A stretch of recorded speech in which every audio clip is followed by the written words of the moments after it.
Have you ever bought a tool that just has the absolute worst design possible? So this thing was like 10 bucks. I was pretty excited about it because it folds. Let's see if I do this with one hand. Folds in and out all the way in like that, folds back out.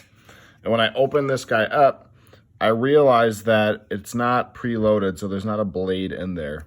And after probably 5 minutes of looking, I figured out that this little black thing here pops open and the blades are stored under here or in that slot there, which is a pretty cool design.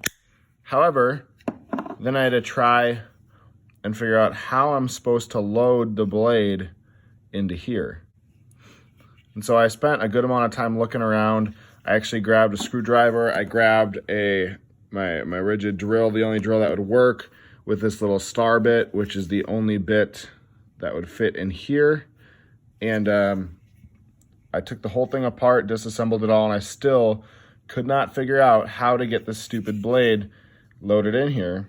And well, I figured it out. I watched a YouTube video that showed me. So turns out you got to press this button, this little black button here, and you got to press it in about as hard as you can possibly imagine. You got to press it really hard.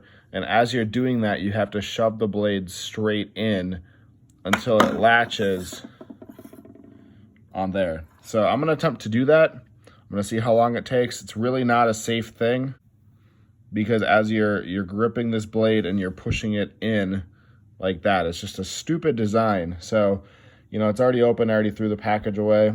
I would return this if I would have done this differently, realized it faster, but I didn't. So I'm going to do what I can. I'm going to hopefully not cut straight into my finger, but I'll let you guys know how it goes.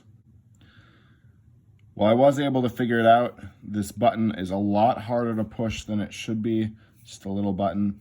And I also realized that when you lock this thing in, you have to have the blade all the way pushed out like that, and you have to push it through the first notch. So if you look at a razor blade, it's kind of a rhomb or a trapezoid. There's this little shape here, 2 notches on the middle. You have to push it into the first notch and release, and then you have to push it all the way into the second notch and make sure it latches.